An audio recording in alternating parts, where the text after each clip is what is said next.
Hello everybody, how you doing? This is Fadali and this video is about the position property in CSS. In this video, we're gonna learn about the position property and its 5 different values. The first one is the static, relative, fixed, absolute, and the sticky one. Now let's just go to the VS Code and see how can we use these different values and what is the difference between them. Okay, for using the different position values, I want to create the div element. Let me just write the code for it. Alright, so I've just written the two div elements. Okay, so let me just style it. So I have to create the two different classes to give the two different values to the two different div element. So it would be div dot. Alright, it would be relative. I have to add the break.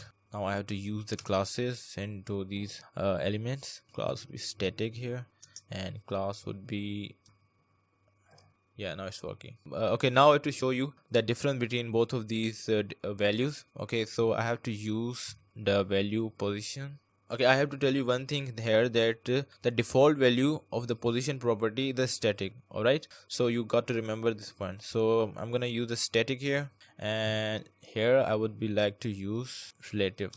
Okay, you won't see any difference, I know, but now you would definitely see the difference. In a static, if you even want to change its position, you cannot change its position. All right, you can see here, even if I'm trying to give it a different values to change its position, it is not coming up with any difference. All right, but if I just cut it from here and put it into the class where we use the relative position, you would see the difference in the position of your element. That's the difference between the static and the relative position property. Okay, that's it. Now we got to talk about the fixed value of the position and the sticky value of the position. So I have to write two more elements for that. Comment this code. I have to add two more classes, one for the fixed.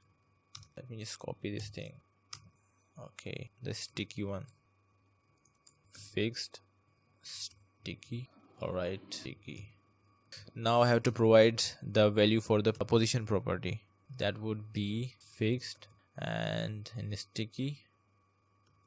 Okay, first we understand the element with the fixed value. Let me just change its position and write. I have to create one more div element and wrap all of these elements within that div element, because I have to add the padding to create some scrolling, to create some vertical scrolling, and for that I have to use. Okay, so we have created the vertical scroll bar. Okay, now you will see that even I just scroll down or scroll up, there is no change in the position of the element with the fixed value, because it is positioned on the basis of the viewport. Okay, so it will always stick to its position even you scroll down, scroll up, or even you scroll from left to right. So it won't really change its position. So that's how the element with the fixed value of the position property works. Alright, so now we're gonna learn about the sticky property, and for the sticky I have to add some paragraphs here. Okay, and I just want to remove this thing. Okay, to see the effect of the sticky value, I have to use some paragraph. Okay, so copy this thing.